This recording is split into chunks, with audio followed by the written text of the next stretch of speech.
देश के को उजाड़ने के लिए, देश के संविधान को नष्ट करने के लिए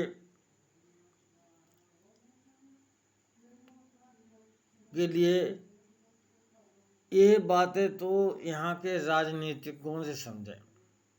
राजनीतिक जो हैं वैसे तो हमारे नौकर होने चाहिए वोट दाताओं के, लेकिन वोट लेने के बाद जो है हमारे मालिक बन जाते हैं और फिर इस देश को अपने हिसाब से चलाते हैं। उसके बाद जो ब्यूरोक्रेसी है और मीडिया है वो देश की जनता को इतना भ्रमित करती है और इतना परेशान करती है कि जनता जो है अपने पेट के दर्द को दूसरे को नहीं बता सकती है। आज हर जगह लुटेरे बैठे हैं और आपकी जेब काटने के लिए बैठे हैं और आपको हर तरह से खाकीन करने के लिए बैठे हैं। मैं इस वीडियो को थोड़ा आगे ले जाऊंगा। करोड़ों रुपया जो है गायब हो चुका है। नीरव मोदी ले गया, कोई और ले गया, कोई और ले गया। सभी नेताओं के, चाहे वो समाजवादी पार्टी के हों, चाहे वो बसपा पार्टी के हों, चाहे कांग्रेस के पार्टी के हों और चाहे किसी अन्य पार्टी के हों, सबके पास हजारों करोड़ रुपए का धन है, काला धन। और सारी संपत्तियां, ज़मीनें सब धीरे धीरे जो है ये गरीबों से छीन रहे हैं। भट्टे चल रहे हैं, भट्टों के लिए वो ज़मीनें खरीद करके उनके तालाब बना देते हैं। सड़कों के लिए ज़मीन ले रहे हैं, सड़कें बन रही हैं। इस तरह से धीरे धीरे जो भारत हमारा कृषि प्रधान देश है, धीरे धीरे धीरे धीरे जो है उस स्थिति में पहुंच जाएगा कि इसमें से गरीब को भागना पड़ेगा। अब समस्या ये आती है कि हिंदू राष्ट्र तो एक है और बाकी क्रिश्चियन हैं, हमारे चारों तरफ मुस्लिम देश हैं। हम कौन से देश में जाएंगे? वही स्थिति आएगी कि हम धर्म स्वीकार करें, मुस्लिम धर्म स्वीकार करें या क्रिश्चियनिटी स्वीकार करें, अन्यथा जजिया कर दें या फिर जो है अपना सर कटा दें। जैसे गुरु गोविंद सिंह के बच्चों ने सिर कटाए थे, वो माहौल जो है चला गया है और इतना घृणात्मक माहौल हो गया है आपस में कि जिसका कोई ठिकाना नहीं है।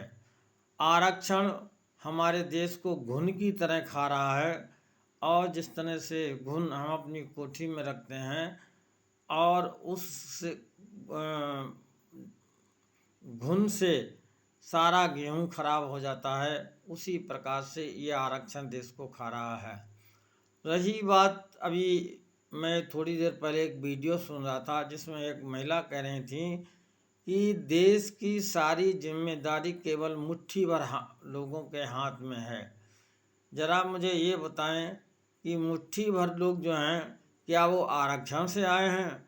वो तो 50% जो उनके लिए छूट मिली हुई है उसमें अपने विद्या से, अपने शौर्य पौर पुरुषार्थ से और अपने शौर्य से आए हैं।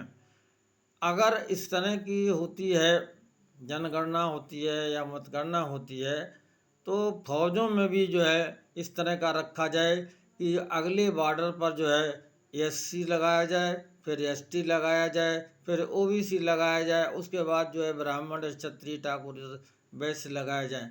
हालांकि ब्राह्मण का काम तो मंदिरों में पूजा करना है, हमारे मंदिर छोड़ दीजिए, हम अपनी पूजा करेंगे तो अपना देश रखाइए। ऐसे ही क्षत्रिय हैं, क्षत्रियों को चाहे भर्ती कर लीजिए, ना भर्ती कर लीजिए, तो जो ज़्यादा क्षत्रिय अब जो हैं किसानी का काम कर रहे हैं, वैश्य जो हैं दुकानदारी कर रहे हैं, बाकी राजनीतिक वाले जो हैं राजनीति कर रहे हैं और देश को लूट रहे हैं।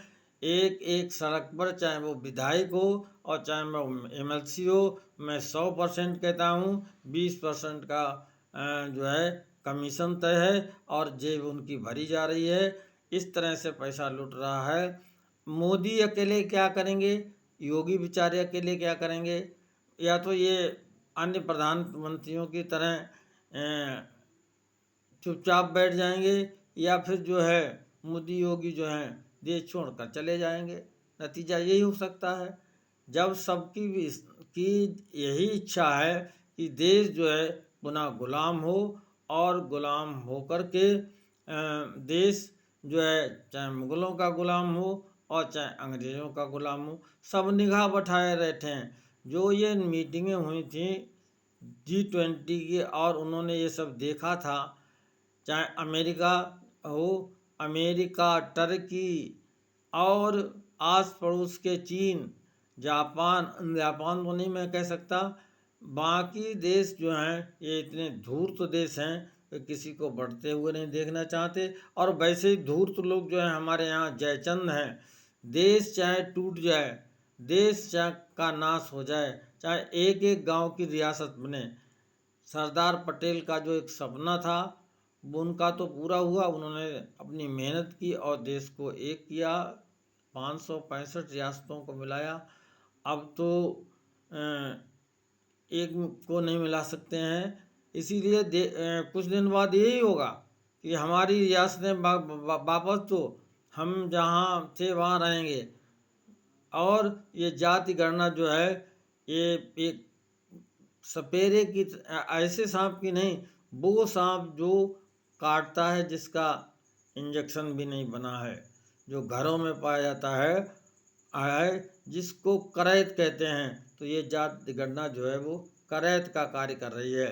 आपका पेट नहीं भरा कि जो है सवर्ण यहाँ रहें।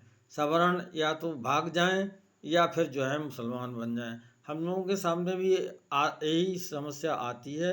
हो सकता है कि हमको मुस्लिम धर्म स्वीकार करना पड़े, अथवा जो है ईसाई धर्म स्वीकार करना पड़े, या फिर जो है अपने चुपचाप जो है जूते खाते जाओ और जो है अपना काम करते जाओ। जैसा होगा वैसा देखा जाएगा, जैसा होगा वैसा देखा जाएगा।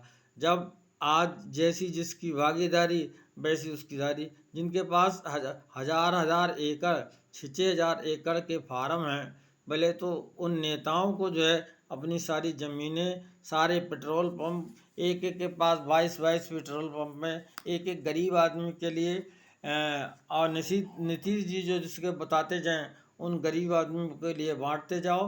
पहले तो अपने से शुरू करो कि हमारी जो ज़मीनें हैं वो सारी गरीबों को बांट दी जाए। जिस तरह से आचार्य विनोबा भावे ने भू आंदोलन चलाया था, एक आंदोलन चलना चाहिए कि सारे देश की जनता जो है वो भूदान दे, जिसके पास ज़्यादा भूदान दे, और जिनके पास कतई नहीं है उनको दे। ये आपकी हिम्मत होनी चाहिए, जज्बा होना चाहिए, तब तो जो है उसमें। और उसके बाद फौज में भी यही इसी तरह से भर्ती होनी चाहिए।